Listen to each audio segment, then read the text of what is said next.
Bonsoir à tous. On est heureux d'être dans la pastorale. Dans une pastorale, on parle boutique. Si on était des pasteurs dans les Pyrénées, on parlerait pâturage. Et donc Didier a choisi et défini un thème qui va très bien justement dans cette scène pastorale. Vous regardez par les fenêtres, vous voyez des prairies à l'herbe tondue ras comme en hiver, devant des montagnes. C'est un beau spectacle, surtout pour ceux dont la silhouette, enfin, le paysage habituel, ce sont des immeubles à n'en plus finir. Et je vous invite à ouvrir ce soir pour ce premier message sur l'art de paître le troupeau de Dieu, art dont aucun de nous, je pense, ne dirait qu'il est expert. Nous sommes tous des apprenants et je vous m'adresserai bien à vous comme un apprenant. Mais en 1 Corinthiens chapitre 10, le sujet c'est nourrir et désaltérer le troupeau de Dieu. Nous lisons donc en 1 Corinthiens chapitre 10 qui sert de point de départ. Frères, je ne veux pas que vous ignoriez que nos pères ont tous été sous la nuée, qu'ils ont tous passé au travers de la mer, qu'ils ont tous été baptisés en Moïse dans la nuée et dans la mer, et nous arrivons maintenant au sujet, et qu'ils ont tous mangé le même aliment spirituel, et qu'ils ont tous bu le même breuvage spirituel, car ils buvaient à un rocher spirituel qui les suivait, et ce rocher était Christ. Mais la plupart d'entre eux ne furent point agréables à Dieu, puisqu'ils périrent dans le désert. Or, ces choses sont arrivées pour nous servir d'exemple. Et là, précisément, on va s'arrêter. On a ici nourrir le troupeau de Dieu. C'est Dieu nous a appelés à son service dans une église locale. On peut dire, cette phrase résume l'œuvre de ma vie. C'est ce à quoi Dieu m'a appelé. Peu importe ce qu'on met dans cette phrase, c'est ça que Dieu m'a créé pour faire. Puisque Dieu nous a créés dans un but. Et si nous savons que Dieu nous a appelés à cette tâche, nous pouvons dire, voilà le résumé de ma vie. Voilà, si on devait définir ma vie, mon travail principal en une phrase, je suis né, j'ai été converti, j'ai été appelé à nourrir, à paître le troupeau de Dieu. En pasteur, et je pense que beaucoup ici partagent mon point de vue, sa responsabilité pastorale ne le quitte jamais, même quand il part en vacances. Les paroissiens, peut-être, ne le savent pas. Ils disent, ah, pasteur, vous allez partir en vacances, vous allez vous détendre, vous allez vous reposer, vous allez pouvoir nous oublier. Et le pasteur se dit en lui-même, j'aimerais bien pouvoir vous oublier, mais je ne peux pas. Je vais penser à vous. Ma femme va me dire, allez, c'est bon, ton église, c'est bon, ça va. Réfléchis à autre chose, tes enfants sont là, on va faire une promenade. Regarde ces montagnes, pense à autre chose. Oui, oui, oui, oui. Et alors on regarde, c'est très beau, mais on voit bien que la pensée est toujours occupée. Pourquoi? Parce que ce sont des sujets vastes et profonds. Nous sommes sous-bergers, mais notre patron, c'est le grand berger. Et notre grand berger ne prend jamais des vacances. Il est constamment en train d'intercéder pour ses brebis et pour ses sous-bergers. Et donc, si nous ne pouvons pas les oublier, c'est peut-être mieux parce que, en ce sens, on va être un peu plus comme Jésus-Christ. Mais, paître le troupeau de Dieu, le nourrir et le désaltérer, c'est notre travail. Je pense à des restaurateurs. Si vous avez jamais travaillé dans un restaurant, vous avez fréquenté des gens qui travaillent dans un restaurant, c'est incroyable. Si on veut parler de vue, de loin, c'est vanité des vanités, tout est vanité. Parce que, pourquoi? Parce que, premièrement, on met la table. Les gens viennent, ils se mettent à table, ils mangent très vite.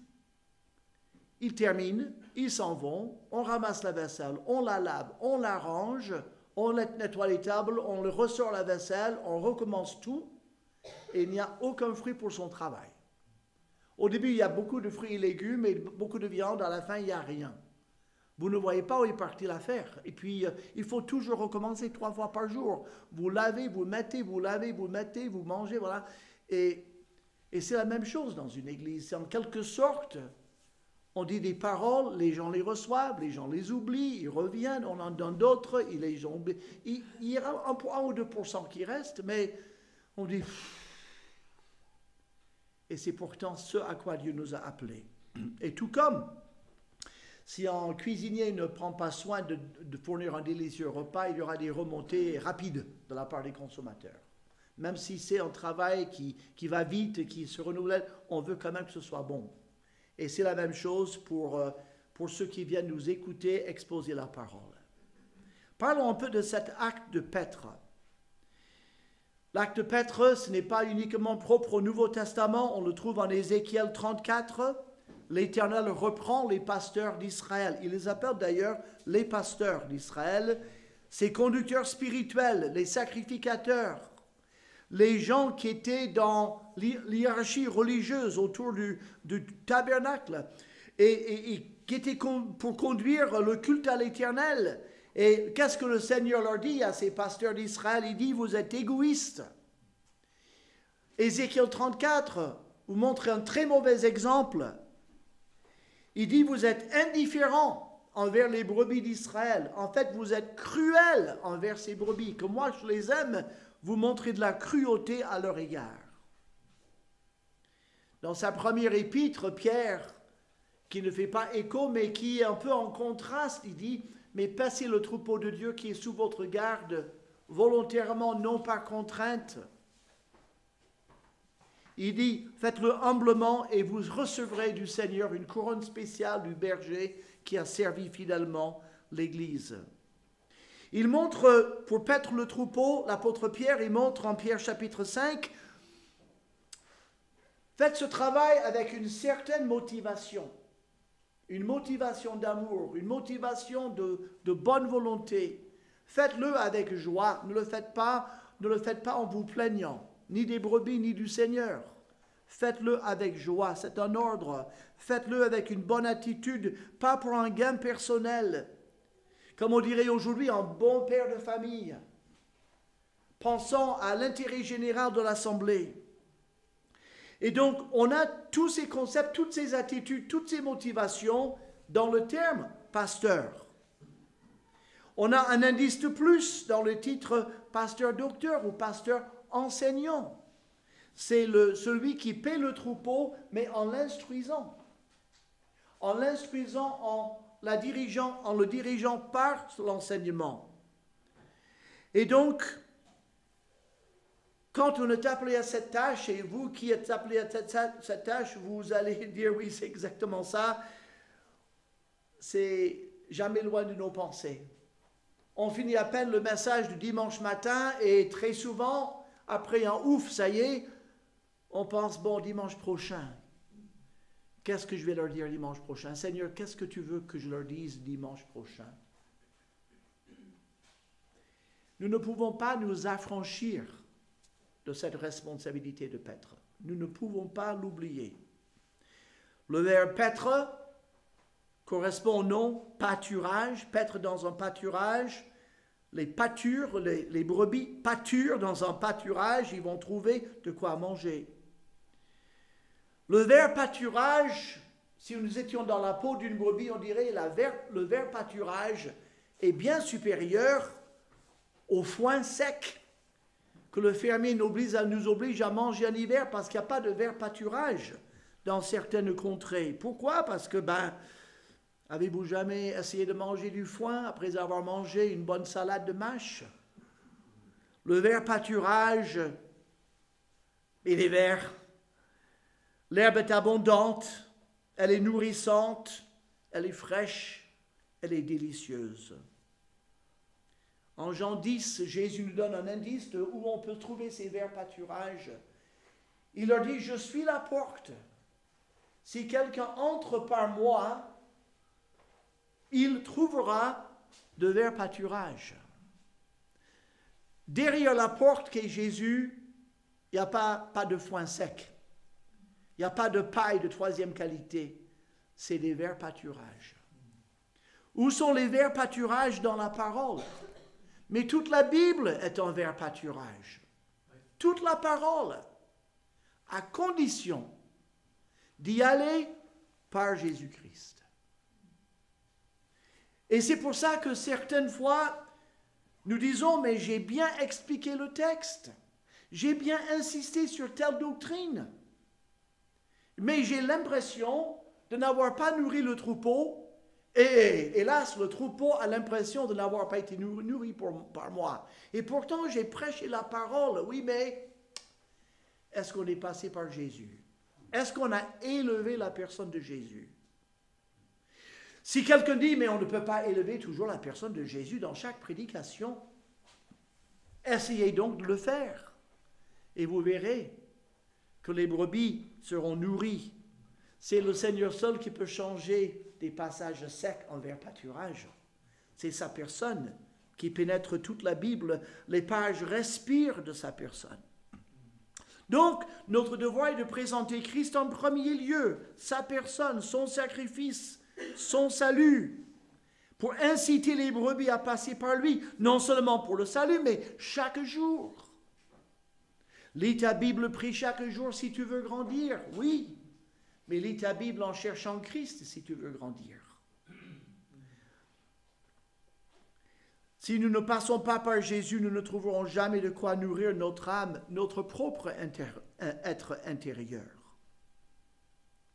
Comment se fait-il, pensez-vous, que dans certaines facultés de théologie, des gens peuvent approfondir le grec, l'hébreu, à l'infini, peuvent examiner les textes, et peuvent parler de théologie pendant des heures, et en même temps perdre complètement la saine doctrine de la parole et finir libéraux? Comment peut-on faire une telle chose? Des gens qui connaissent la Bible peut-être mieux que nous. Comment le peuple juif, peuple béni par Dieu, peuple de son alliance, comment peut-il connaître l'Ancien Testament 100 fois mieux que nous, par le menu détail, et ne jamais être nourris? Parce qu'ils ont exclu l'idée que Jésus soit le Messie. Ils peuvent aller examiner la parole, tout ce qu'ils veulent sans Jésus, ils ne trouveront jamais le sens de ce qu'ils connaissent par cœur. Mais dans le monde qui nous entoure, où se trouve l'herbe saine, verte, propre à la consommation, où est-ce qu'on peut les amener? Dans quel paysage peut-on conduire le troupeau? Vous ne trouvez pas que dans notre monde, c'est plutôt un désert spirituel? Le monde dans lequel nous vivons est vide de ressources spirituelles. Nous sommes un petit peu comme Moïse dans le désert. Il n'y avait pas de vert pâturage dans le désert. Et pourtant, 2 millions de personnes y ont vécu pendant 40 ans en relativement bonne santé. La quasi-totalité de ces gens ne sont pas morts de vieillesse, nés de malnutrition, mais par suite de leur rébellion. Comment se fait-il qu'ils ont pu pâturer là où il n'y avait pas de pâturage et boire là où il n'y avait pas d'eau? Et nous avons la réponse, l'apôtre Paul nous la donne en Corinthiens chapitre 10, et c'est pour ça que j'ai pensé ici, ce passage-là correspond vraiment à ce que nous vivons. Nous avons des petits troupeaux de personnes, des petits troupeaux de croyants, et nous vivons dans un monde totalement désertique sur le plan spirituel. Tout dans la vie de nos paroissiens, tout dans la vie en dehors de la parole des amis chrétiens et notre Église, toutes les influences dans leur vie les pousseraient loin de Dieu ou les distrairaient loin de Dieu. Peut-être dans le temps, on avait moins de distractions, sans doute. La vie était plus lente. 90% des Français étaient ruraux il y a 100 ans. On avait le travail des champs, l'honnête labeur du jardin, on avait la volaille, on avait les bœufs, etc. On avait la vie de famille, on restait ensemble. Il y avait moins de distractions, il y avait moins de tentations. Aujourd'hui, avec avec un appareil dans la main, on peut accéder au monde entier, tout ce qui est meilleur et tout ce qui est le pire du monde. Et nous devons conduire les gens qui sont assujettis à toutes ces distractions et toutes ces mauvaises influences. Nous devons les faire arriver depuis point A, leur rentrée dans la vie chrétienne, jusqu'à point B, leur entrée dans le ciel. Nous devons les conduire, nous devons essayer de les conduire. Comme Moïse a conduit le peuple dans le désert, c'est un peu notre tâche aujourd'hui. C'est pour ça qu'on va regarder à travers cette vision du désert. Donc, nourrir le troupeau. Bon, ben, la seule nourriture qu'il y avait, le seul pâturage, ce n'était pas des pâturages verts, c'était des petits grains blancs que l'on prenait par terre. La manne. Et ce qui a nourri le peuple d'Israël dans le désert où aucune autre nourriture n'était disponible. Il n'y avait rien d'autre. On avait beau dire au bout de plusieurs années, notre âme est dégoûtée de cette misérable nourriture. Mais bon, c'était tout ce qu'ils avaient et c'était une très bonne nourriture. C'est Dieu qui l'a préparée dans ses cuisines célestes. Mais voilà, il n'y a qu'une alimentation saine pour l'âme de nos paroissiens. C'est la parole de Dieu. Exactement pareil. On ne peut pas choisir entre quel type de pâturage voulez-vous aujourd'hui, les brebis. On a mangé tel type d'herbe là-bas, il y a un autre type d'herbe par ici, herbe pour herbe. Et peut-être il y a quand même un changement pour les brebis. Je ne sais pas, peut-être ils aiment bien une variété, c'est possible. Mais en tous les cas, pour le peuple d'Israël, c'était la manne, en point, c'est tout. Ah oui, il y a eu un épisode, ils ont mangé des cailles pendant un mois. Mais ils allaient peut-être plus vite assez des cailles que de la manne. Et c'était un jugement de Dieu, les cailles. C'était la manne. Seule la parole de Dieu, c'est la manne du croyant. Elle seule est inspirée de Dieu. Les commentaires ne le sont pas. Nos messages ne le sont pas. La parole est inspirée de Dieu. Notre seule nourriture. Et les valeurs du monde ne pourront jamais nous satisfaire. Jamais nous faire du bien, jamais nous guérir de nos maux, jamais nous aider dans nos épreuves et jamais nous servir de boussole. Rien dans le monde ne peut remplir ces missions-là. Seule la parole de Dieu peut le faire. Elle peut nous enseigner parce qu'on est ignorant, elle peut nous corriger parce qu'on est dans l'erreur, elle peut nous conduire et nous équiper à vivre selon la justice. La manne tient son nom de la réaction des Israélites qui l'ont vu pour la première fois. C'est drôle. Ils sortent. Moïse les avait prévenus. Demain matin, vous aurez de quoi manger par terre. Ils sortent et ils ont dit, comme nous on aurait dit à leur place, qu'est-ce que c'est? Qu'est-ce que c'est? Ils en sont restés là. Au lieu de dire, bon, faisons en congrès, donnons un nom à ceci, pain au miel, biscotte du matin, petit déjeuner moderne, rosé céleste, quelque chose d'un peu plus poétique. Non, tous les matins, ils sont sortis chercher de qu'est-ce que c'est. Ils n'ont jamais donné la réponse à la question. Tu as un peu de qu'est-ce que c'est qui reste? Ouais, j'en ai un litre encore. T'as faim? Ouais. En Israël, il n'avait pas, en Égypte, il n'avait pas ce problème. Un poireau, c'est un poireau. Une gousse d'ail, c'est une gousse d'ail. Et puis manger des bonnes salades composées, excellentes, et ils aimaient ça, et on les comprend. Ils avaient donc les aliments divers, variés, délicieux, épicés, tout ce que vous voulez, et donc ils se méfiaient de cette substance. Qu'est-ce que c'est? Je ne pense pas qu'ils aient dit, d'ailleurs, quand on dit qu'est-ce que c'est pas « Oh, qu'est-ce que c'est ?» C'est plutôt « Qu'est-ce que c'est ça ?» Et je pense que c'est comme ça qu'ils ont regardé cette manne pour la première fois. D'abord, il faut le ramasser par terre. Est-ce que vous aimeriez ramasser vos cornflakes par terre le matin avant de manger? Dehors, hein? Dans le sable, dans le désert. Mais c'était pourtant d'origine céleste. Et ils ont appris à la ramasser. Bon, vous la ramassez ou vous ne mangez pas. Ben, c'est vite fait, on commence à ramasser. 6 jours par semaine. Et ils l'ont mangé. Et l'enfant de Dieu, quand il se convertit et qu'il sort du monde et qu'il a compris l'Évangile, on lui dit la Bible est la parole de Dieu. Mais il ne le sait pas vraiment par expérience à quel point elle est la parole de Dieu. Et peut-être le nouveau converti va dire, mais qu'est-ce que c'est? Mais vous dites qu'elle contient tout, mais est-ce que vous êtes sûr? Ce n'est pas possible. Un seul livre. Et on peut dire, je vous assure, ça fait quelques dizaines d'années que je la lis. Et elle répond, et elle a répondu à tous mes besoins. Vous verrez, la parole sera suffisante. Et ils vont passer leur vie à découvrir à quel point la parole est suffisante. Vous et moi, on est convaincus théologiquement que la parole est suffisante. Mais dans notre expérience, à mesure que nous la lisons, et à mesure que nous venons à cette parole, avec des questions auxquelles personne n'a pu répondre, et en lisant, en méditant, le Saint-Esprit nous conduit vers un passage ou une page de l'Écriture où la réponse de Dieu nous saute à la figure. Combien de fois c'est arrivé? Je connais la Bible, je l'ai lu dans tous les sens, mais je ne sais pas pourquoi je n'ai jamais vu ce verset dans ce sens-là, mais c'est la réponse à ma question. Nous continuons à découvrir que la Bible est suffisante. Et donc, ils ignorent les qualités de la parole de Dieu. Mais s'ils obéissent à l'ordre divin, comme disait Augustin, de cet enfant qui a entendu « prends et lis », s'ils prennent et s'ils lisent, ils vont apprendre à apprécier et à dépendre de cette nourriture céleste. La manne était un aliment complet, préparé par le même Dieu qui a créé le corps humain dans toute sa complexité.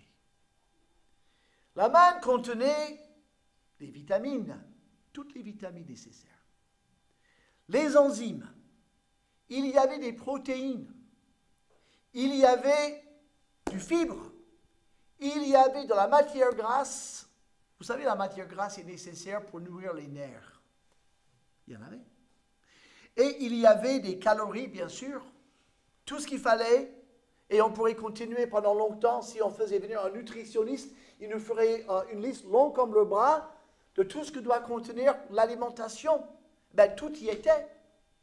Il aurait fallu peut-être une notice comme ça pour mettre tout ce qu'il y avait dans la manne. C'était tout là. Parce que ces gens étaient en très bonne santé pendant 40 ans en mangeant qu'un seul aliment. Complet.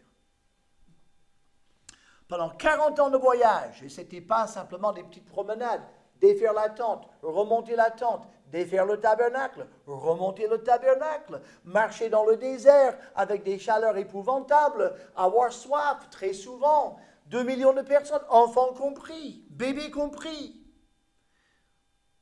Un seul aliment répondait à tous leurs besoins physiques et physiologiques. La manne. Eh bien, sur une période de 16 siècles, notre Dieu a fait un autre miracle. Il a préparé un aliment complet pour notre vie intérieure. Notre vie intérieure est composée de quoi? Ben, il y a des besoins intellectuels. On a un besoin de bon sens, le sens commun. Nous avons dans notre vie intérieure un besoin pour notre conscience. Notre conscience fait une grande partie de notre vie intérieure. Nos émotions, diverses et variées, presque infinies dans leur diversité, nos émotions ont besoin d'alimentation, de bonne alimentation. Nos besoins spirituels, notre psychisme et toutes les questions concernant notre origine, notre raison d'être et notre destin final, toutes ces choses-là sont dans notre vie intérieure. Personne ne voit ça. C'est à l'intérieur. Et la Bible est l'aliment qui répond à tous ces besoins intérieurs, comme la manne correspondait à tous les besoins corporels. Par elle seule, on découvre comment établir un contact personnel avec notre Créateur, comment lui être réconcilié. La parole est le seul aliment dont nous avons besoin pour notre âme. L'homme ne vivra pas de pain seulement, disait Jésus, mais de ce qui sort de la bouche de Dieu. Vous imaginez, au bout de 40 jours de jeûne, Satan n'avait pas tort de lui dire « Tu as besoin de manger ?» Jésus dit « Non, pas autant. Je jeûne depuis 40 jours, mais je n'ai pas autant besoin de manger que d'écouter la voix de mon Père. » Quelle quelle priorité. La manne représente la personne de Jésus. Jean 5, ces paroles qui ont choqué ses auditeurs. Jésus parle de que ce qu'il est le pain de vie, mais il y a une limite à cette comparaison. Le type ou l'ombre n'est jamais la réalité, nous le savons, c'est le principe même des types, c'est une comparaison. Jésus dit, vos pères ont mangé la manne dans le désert et ils sont morts.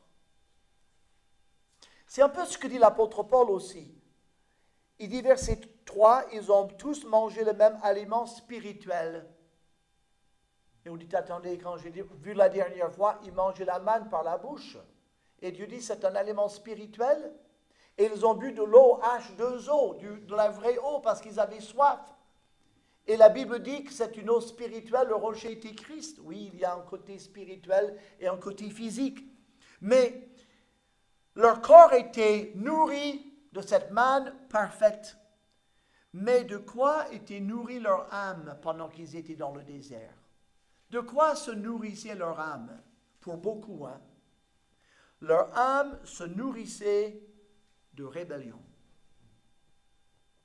D'ailleurs, à la moindre provocation, des murmures démarraient dans le camp. Les gens remettaient en question l'autorité de Moïse, la sagesse de Dieu. Ils ont même accusé l'Éternel de vouloir les faire tuer parce que, soi-disant, l'Éternel n'avait pas les moyens de les faire traverser ce désert. Il les a sortis d'Égypte et après il s'est dit, bon, je vais les faire aller dans le désert et puis ils vont tous mourir là-bas et puis j'en serai débarrassé. Il faut voir ce qu'ils ont dit par rapport à Dieu, c'est assez effrayant. Remplis de péché, de la mondanité, surtout de l'idolâtrie. Ils n'ont pas oublié, ils sont sortis d'Égypte, mais l'Égypte n'est pas sortie d'eux. Et la culture et l'idolâtrie égyptienne étaient restées en eux. Jésus est le pain venu du ciel, mais le système de digestion n'est pas le même. Nous avons deux systèmes de digestion. Nous, les pasteurs qui devons nourrir le troupeau de Dieu, nous ne nous occupons pas du système du transit intestinal. Jésus a dit, ça c'est un bon système. Même si vous mangez les choses sans vous être lavé les mains, même si vous mangez quelque chose d'impur, ne vous en faites pas, votre corps prendra ce qui est bon, et le restant, votre corps le rejettera. C'est bien fait. Nous, on s'occupe d'un système de digestion autrement. Quand Jésus-Christ parle de manger sa chair et de boire son sang, que veut-il dire? Sa personne, son enseignement, son exemple. Nous sommes des cuisiniers dans un restaurant spirituel. Nous servons un repas. Ce repas est un repas spirituel. Ce sont des vérités, ce sont des idées, ce sont des concepts que Dieu nous a révélés. Et les gens qui sont devant nous, au lieu de prendre une fourchette et ouvrir la bouche, ils reçoivent cet enseignement à travers l'œil, à travers l'oreille. Une fois que ça passe par les sens, ils réfléchissent, ils commencent à digérer ces vérités divines par la méditation. Ils prennent, peut-être, nous l'espérons, la décision d'obéir à ce qu'ils ont entendu. Ça, c'est la partie principale. Je reçois, je comprends, je médite, mais ce qui change tout, c'est je vais obéir à ce que j'ai entendu. Et leur âme se purifie. C'est intéressant qu'ils peuvent digérer, comprendre et méditer, mais s'ils décident de ne pas obéir, eh bien leur âme ne se purifie pas. Et c'est ainsi qu'on peut avoir des chrétiens, d'ailleurs nous pouvons tomber dans le même piège, hein, ne blâmons pas nos auditeurs, mais des gens qui peuvent vous recracher toutes les doctrines mieux que certains pasteurs, qui peuvent parler et analyser le néo-évangélisme et tous les courants que vous voulez, mais dont la vie est en flagrante désobéissance. Vous dites comment ça se fait? C'est qu'ils n'ont pas décidé d'obéir à ce qu'ils ont compris. Et donc, mais si notre âme se purifie, si la décision d'obéir est prise, et si notre âme donc commence à se purifier, que se passe-t-il? On commence, selon processus, de commencer à ressembler à Jésus-Christ. On commence à ressembler à Jésus-Christ. On commence à être transformé de gloire en gloire, comme par l'Esprit du Seigneur. Et là, nous qui essayons de nourrir le troupeau de Dieu, dit Seigneur, béni sois-tu. Les brebis reçoivent, ils grandissent, les brebis se transforment, je vois des changements dans leur vie. Vous avez peut-être vu dans votre église, je suis sûr que vous avez vu dans votre église, certains croyants qui semblent grandir à vue d'œil. Il y a des croyants, au bout de 2 ans de conversion, ils sont tellement plus mûrs que d'autres croyants qui sont là depuis 20 ans. Et quand ceux-ci disent, écoute, j'ai 20 ans d'expérience, pasteur, c'est pas lui qui va me... Voilà. Et on pourrait leur dire, vous savez, ce chrétien qui est sauvé depuis 2 ans a pris plusieurs fois la décision d'obéir. Et toi, je pense que peut-être ce n'est pas le cas. Et c'est pour ça qu'il t'a largement dépassé, sans vouloir t'offenser. Mais on grandit aussi vite. Dieu, nous grandissons aussi vite que nous voulons grandir. Et si nous ne grandissons pas, c'est uniquement de notre faute. Le problème n'est pas dans les verts pâturages. La manne est excellente. L'enseignement est merveilleux. C'est la parole de Dieu. C'est notre problème. Et donc, le croyant, il va se changer. Ce n'est pas le texte biblique qui nourrit le croyant mécaniquement. C'est loin d'être mécanique. C'est un processus dynamique. C'est la personne du Christ dans la parole, illuminé par l'Esprit Saint. Jésus a dit de l'Esprit Saint, il prendra de ce qui est à moi et vous l'annoncerez. Vous grandirez par ce qui est à moi, ce qui est de ma personne. C'est ça que l'Esprit Saint nous enseigne. Et il va nous nourrir et va nous transformer. Quelle est donc l'application pour nous, les conducteurs des âmes, les sous-bergers du troupeau rachetés par Jésus-Christ? Nous sommes chargés de préparer les croyants à quoi? À la rencontre du Seigneur dans les airs. On travaille pour l'enlèvement. À l'enlèvement, notre travail prend fin. Le souverain berger s'occupe du reste. Nous, on partira avec les autres croyants. Je ne sais pas si nous... Je ne pense pas qu'on aura un ministère pastoral pendant le millénium. Je crois que ça s'applique à maintenant. Et quand nous partons pour le ciel, on sera tous comme le Seigneur voudrait que nous soyons. Il va nous transformer, il va finir l'œuvre qu'il a commencée. Ça sera la gloire et la perfection. Notre travail prendra fin, mais tant qu'il n'est pas venu, nous avons ce ministère. Nous aidons donc nos frères et sœurs, les croyants, nos auditeurs, l'Église, nous devons les aider le mieux possible à se préparer pour l'enlèvement, mais aussi pour le tribunal de Christ. Pour le tribunal de Christ. On pourrait remplacer parfois, tu sais, frère, je ne veux pas que tu fasses ceci, c'est pas bon que tu fasses cela. Ok, pasteur, si vous le dites, je ne le ferai plus. Vous dites, c'est bien, moi, il est obéissant, je suis content. Est-ce que vous êtes si sûr que c'est la bonne méthode?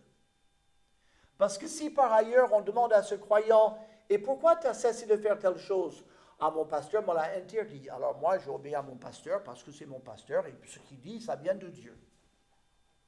Moi, je serais très mal à l'aise avec une telle réponse. Je dirais que j'ai totalement échoué. Ne le ramenons pas à nous. Parfois, la meilleure chose à dire, c'est regardez ce que dit la Bible, regarde quelques versets, maintenant fais ce que tu sais que le Seigneur veut que tu fasses. Sachant qu'un jour, nous ferons tous face à Jésus-Christ et nous rendrons des comptes de ce que nous avons fait étant dans la chair. À la lumière de ce moment devant Jésus-Christ et cet examen par notre Seigneur, qu'est-ce que tu aimerais pouvoir répondre ce jour-là?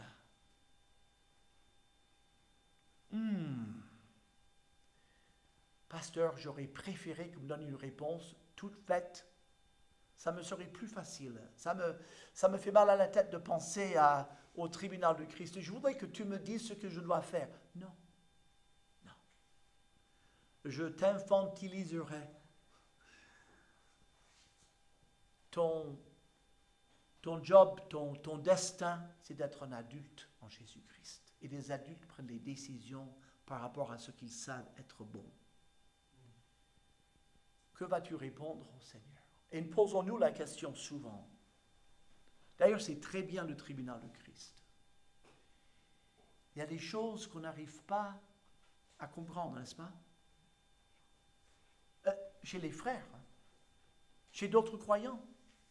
Ils disent, ah, le Seigneur m'a montré ça, moi je fais ça. Vous dites, mais non, ce n'est pas ça, mais je te garantis que le Seigneur m'a montré ça. Vous dites, mais c'est pas comme ça que moi j'aurais pensé. Oui, mais c'est... Ah. Qu'est-ce que vous allez dire? Tu as tort, mais tu as entièrement tort, tu devrais te repentir. Quand c'est du péché, mais parfois c'est des avis différents, des manières de se comporter. Et parfois on dit, écoute, je t'ai averti, je t'ai donné mon point de vue, vraiment devant Dieu, tu me donnes ton point de vue, devant Dieu, tu répondras, je répondrai. Je le mets sous le sang de Christ. Rendez-vous au tribunal de Christ. Et je ne vais plus m'occuper de ça. Le Seigneur sait ce qu'il faut. C'est lui qui révélera les cœurs et les intentions. Et moi, comme toi, on sera peut-être dans nos petits souliers devant lui, mais il aura raison. La merveilleuse chose avec le tribunal de Christ, c'est que le juge aura raison. Et on sera tous d'accord avec lui. Il nous révélera des choses qu'on ne pouvait pas connaître. On va dire, Seigneur, c'est merveilleux. Ton jugement, même si tu me donnes des blâmes, c'est merveilleux parce que c'est toi qui me les donnes et tu sais ce que tu fais. Je sais que je suis devant un juge parfait et impartial et un juge qui m'aime. Mon Sauveur me juge. Il n'y a pas de peur là-dedans. Donc, on va expliquer la parole de Dieu, toute la parole de Dieu. Nous allons puiser toutes les vérités que nous y trouvons. On parle d'exégèse. On va dans une mine, dans une caverne de diamants, et on voit des morceaux de pierre, et comme on a un œil exercé, on dit, ah, ça c'est un diamant. Et on va, avec le pic, on va l'enlever, puis on va remplir un peu notre brouette, puis on va sortir de la caverne, de la mine, et on va mettre tout ça sur un grand tissu, tous ces diamants qui ne ressemblent à rien. Hein. Mais c'est des vérités de la parole de Dieu. Et puis là, maintenant, on va commencer à couper, à polir, à nettoyer, et puis on va les ranger bien comme il faut, les mettre en côte à côte, et puis on va aller les présenter devant les enfants de Dieu. Regardez ces belles vérités de Dieu. Regardez la pensée de Dieu. Aller chercher les diamants dans la caverne, c'est l'exégèse, sortant toutes les vérités du passage que Dieu nous a mis à cœur. Le polissage et la préparation et la présentation, c'est la présentation de ce que Dieu nous a convaincus qu'il fallait dire de la meilleure manière possible, de la manière la plus appétissante, si on veut garder l'idée du restaurant, pour que les gens aient envie d'écouter, qu'ils aient envie de comprendre, qu'ils aient envie d'obéir. Il ne s'agit pas uniquement de dire, voilà le repas.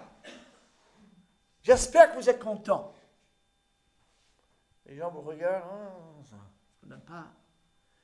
Mais, non pas pour plaire aux gens, mais leur donner dans le maximum de nos capacités le désir d'écouter, le désir de comprendre, le désir de méditer et surtout le désir d'obéir. Si nous faisons cela régulièrement, nous aurons fait notre travail et c'est le Saint-Esprit qui doit faire toute son œuvre pour les nourrir et pour les transformer.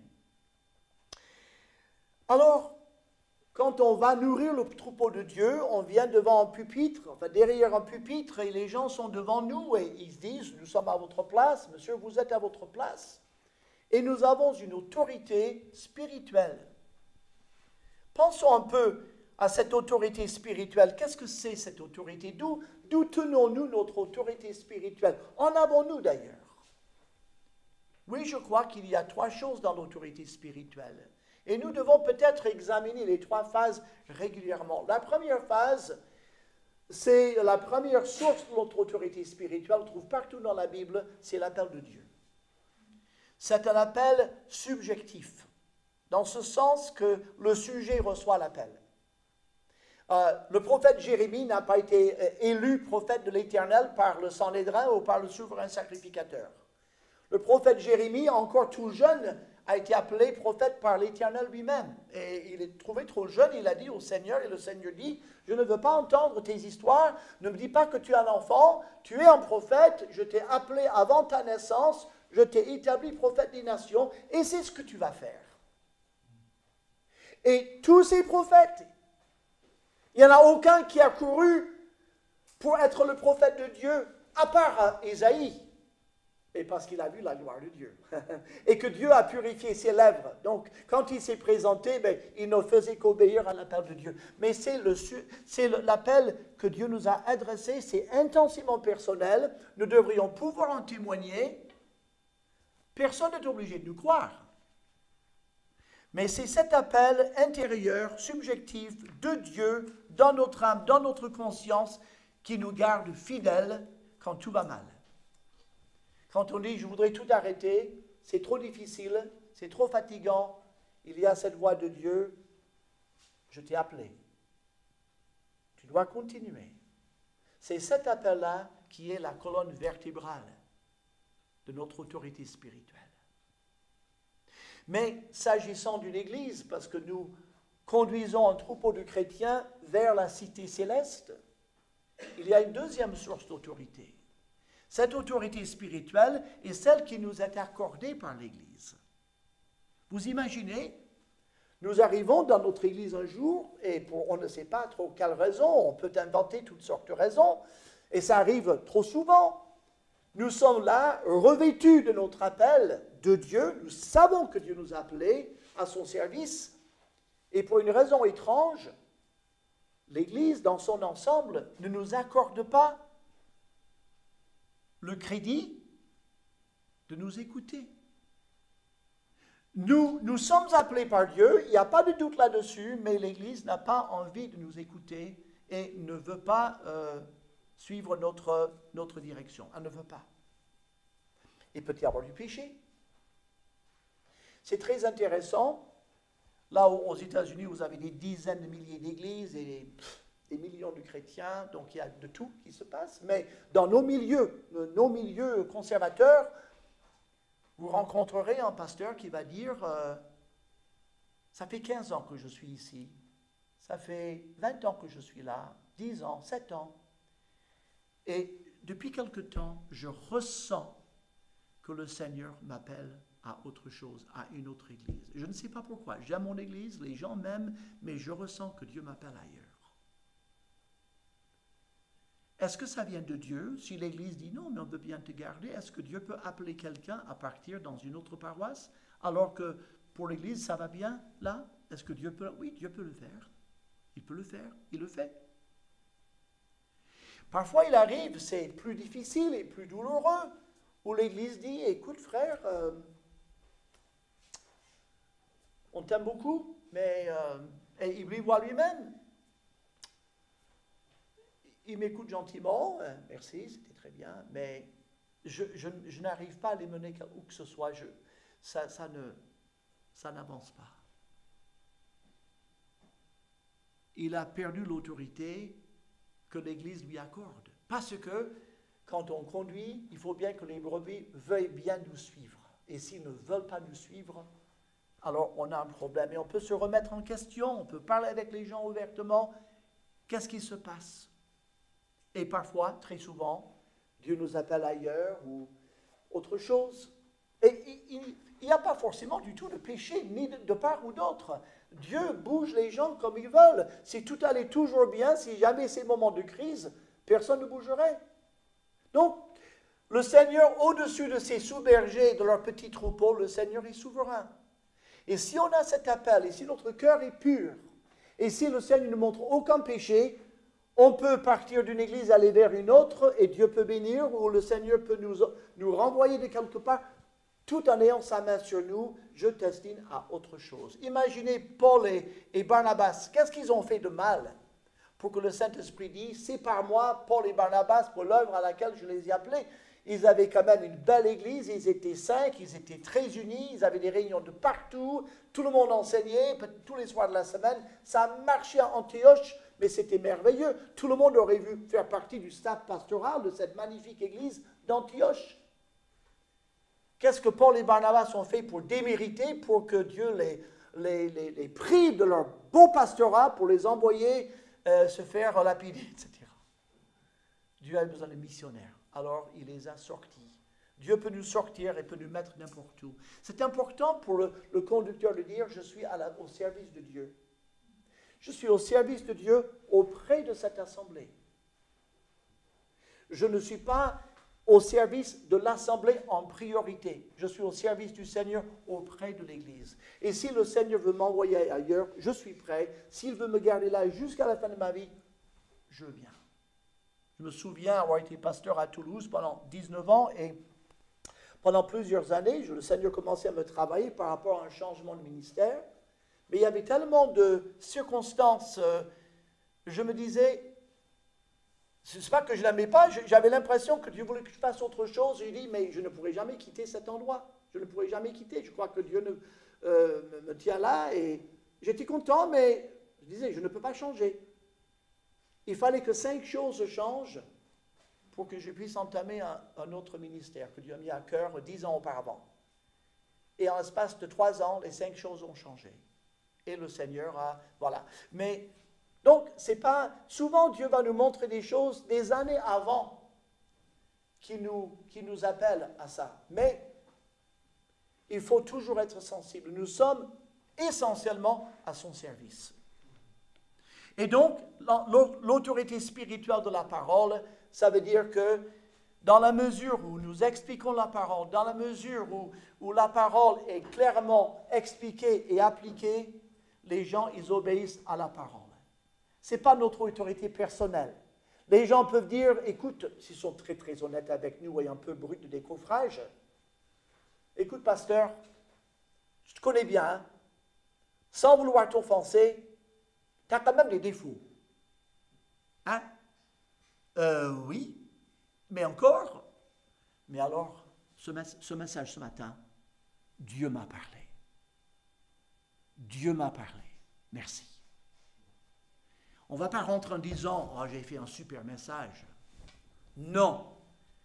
L'autorité de la parole a joué. Et même Balaam a écouté quand son âme lui a parlé de la part de l'Éternel. L'autorité de la parole, c'est l'autre autorité qui vient de Dieu. Désaltérer le troupeau de Dieu. 3e point, l'eau. Le rocher qui les suivait. L'eau.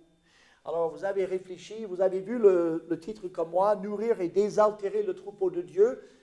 Je me suis dit, nourrir le troupeau de Dieu, oui, ça je le trouve dans la Bible. Désaltérer le troupeau de Dieu, je n'ai jamais vu ça dans la Bible dans ces termes-là.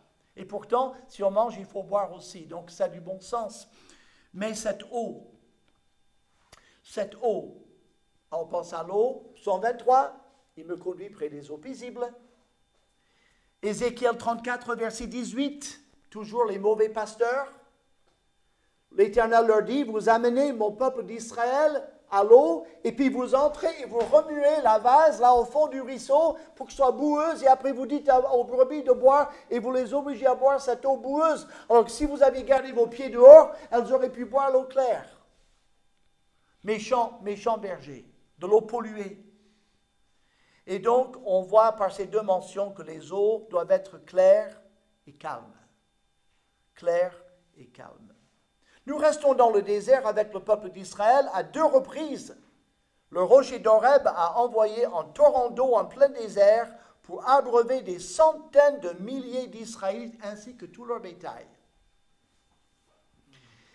Quelle leçon pouvons-nous tirer pour notre ministère d'abreuver le troupeau de Dieu, de ce fleuve qui sortait de ce rocher?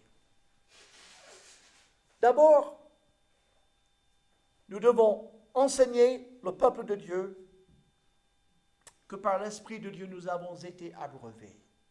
Vous connaissez tous en Corinthiens chapitre 12 verset 13, car nous avons en effet été baptisés dans un seul esprit pour former un seul corps, et nous avons été abreuvés par l'Esprit. Nous insistons souvent sur le baptême du Saint-Esprit pour former un seul corps. C'est l'unité du corps du Christ de tous les âges. C'est le baptême du Saint-Esprit. Mais c'est important, cette deuxième vérité, nous avons été abreuvés. Alors, désaltérer le troupeau de Dieu, comment? Mais Dieu l'a déjà fait. Il dit, on est abreuvé par l'action de l'Esprit Saint dans notre vie. Ce qui donne une vraie satisfaction, ce qui donne une vraie plénitude dans la vie chrétienne. Ce n'est pas uniquement la compréhension de quelques textes bibliques, c'est la vie de l'Esprit. L'enseignement de l'Esprit, sa présence, sa consolation, c'est ça qui abreuve les gens. Et la promesse est merveilleuse. Si nous avons l'Esprit Saint, nous avons été abreuvés. C'est-à-dire que nous n'avons pas besoin de réclamer « Saint-Esprit, Esprit de Dieu, donne-moi davantage de toi-même ». Le Seigneur répond, mon ami, tu as tout le Saint-Esprit que tu ne vas jamais avoir. Et si tu te livres à son influence, il t'abreuvera. C'est déjà passé, je t'ai abreuvé, je t'ai donné tout le stock d'eau dont tu auras besoin pour tout ton pèlerinage et plus encore, si tu dépends de l'Esprit de Dieu selon la parole de Dieu. Toutes nos soifs peuvent être étanchées par une marche en obéissance. Et puis, il dit, si nous avons soif, le problème n'est donc pas au niveau de la source. C'est au niveau d'un blocage entre la source et nous. Le blocage est de notre côté. Le péché coupe les fleuves d'eau vive. Le péché déshydrate, littéralement, spirituellement. Je pense qu'on l'a tous vu, on l'a tous expérimenté. Quelque chose dans ma vie, tout à fait innocent, c'est même pas vraiment un péché. Quelque chose dans ma vie qui devient un peu plus important que Dieu. Du coup, mes lectures de la Bible continuent, mais elles sont plus courtes, elles sont plus superficielles, tandis que je frétille d'impatience de me livrer à mon activité préférée. Et peu à peu, je commence à me sentir déshydraté. J'ai de moins en moins envie de prier. C'est dur. J'ai en moins envie de lire la Bible. On est superficiel et puis on se sent, j'ai envie de rien. On va d'un amusement à l'autre, d'une chose à l'autre. On essaie de faire un peu de travail pastoral quand même pour se donner bonne conscience, mais c'est sans conviction. Et si un médecin spirituel devait nous regarder et dirait, mon pauvre ami, tu es déshydraté complètement, tu n'es plus que l'ombre de toi-même, tu es ridé de partout intérieurement, tu n'as plus de compassion, tu n'as plus une soif de Dieu, parce que tu as un blocage, tu as mis quelque chose à la place de Jésus. Quelque chose est devenu plus important pour toi. Dites-moi que vous n'avez jamais eu cette expérience. Moi, je l'ai eu plein de fois. La déshydratation spirituelle. Le péché, tout simplement. Autre chose plus importante que le Seigneur. Mais le rocher qui nous suit, c'est Christ. On l'a frappé la première fois. Il fallait. C'est par le sacrifice du Christ que le sang a coulé, qu'on est abreuvé. Mais après ça, il ne fallait plus frapper ce rocher. Et quand le pauvre Moïse, dans un accès de colère, et on le comprend humainement, a frappé le rocher, il a subi la plus grande punition que Dieu pouvait lui infliger. Vous savez, un enfant, vous le privez de quelque chose qu'il aime, c'est quand même terrible.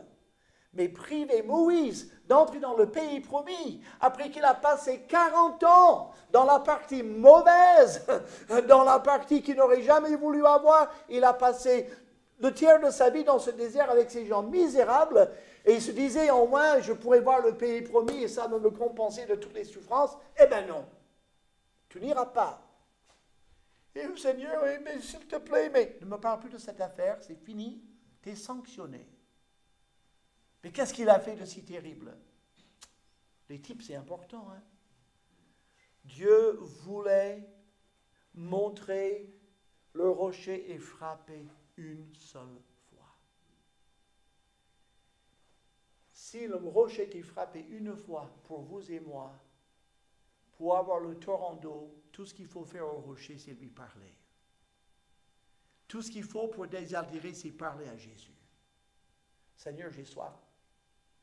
Qu'est-ce qui dans ma vie m'empêche? Je sais qu'il y a des choses, montre-moi, je vais les confesser. Mais j'ai soif, j'ai besoin de toi. J'ai besoin de ta présence. J'ai besoin de cette fraîcheur que j'ai perdue depuis longtemps.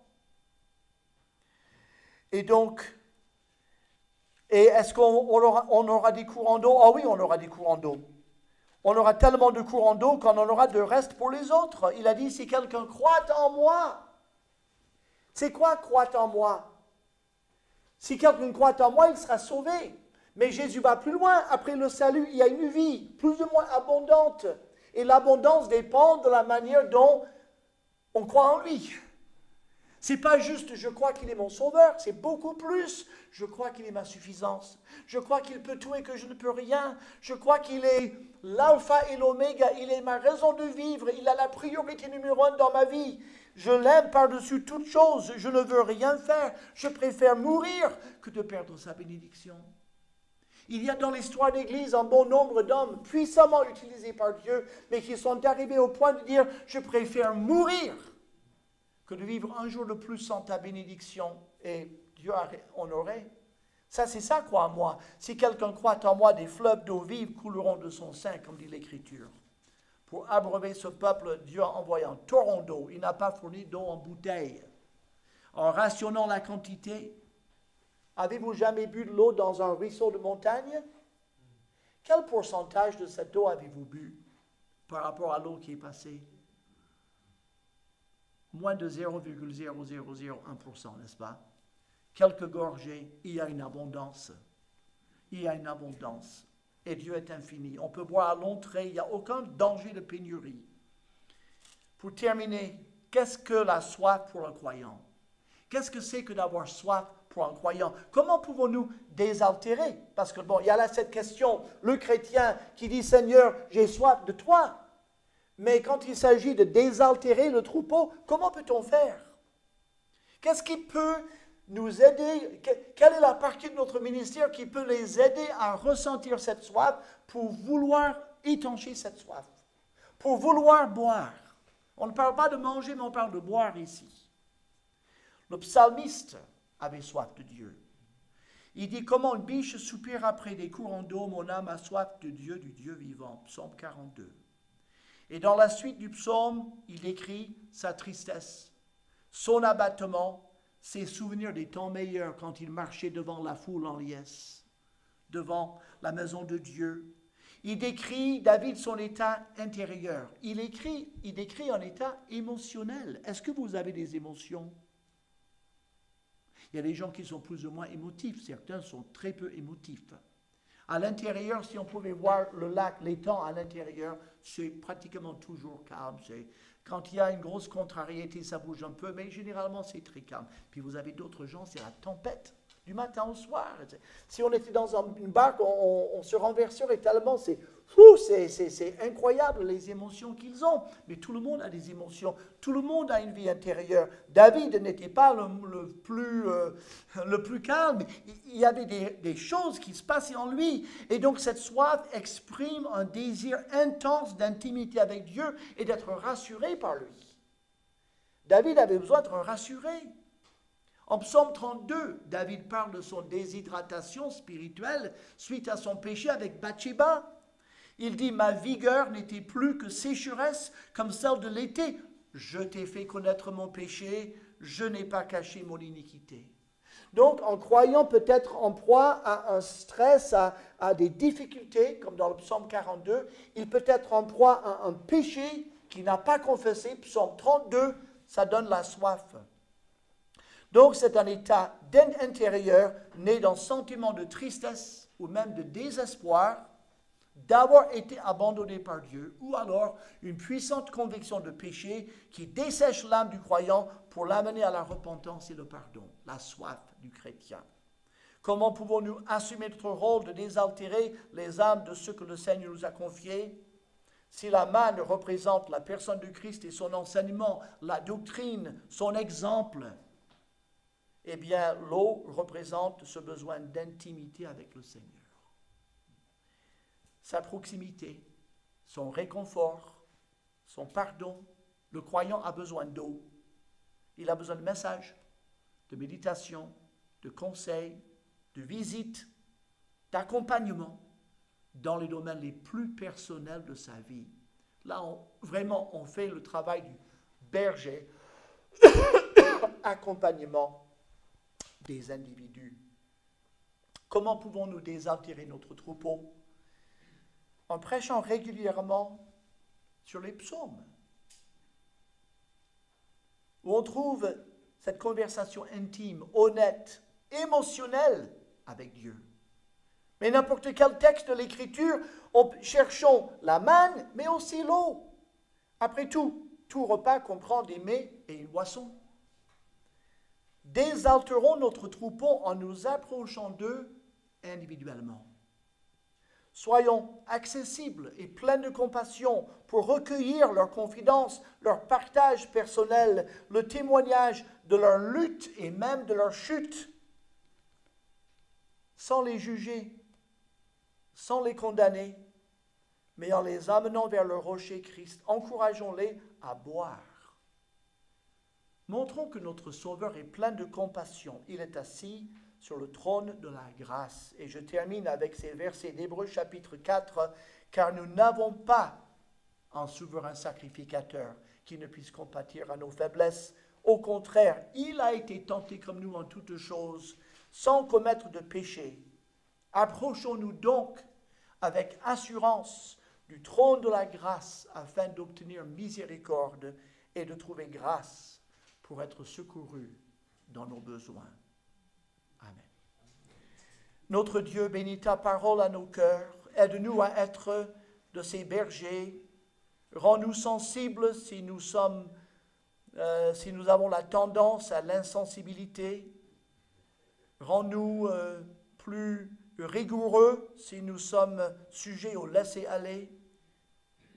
Continue à nous travailler en nous et à travailler à travers nous pour accomplir les missions que tu nous as confiées. Et nous dépendons absolument de Jésus-Christ. Amen.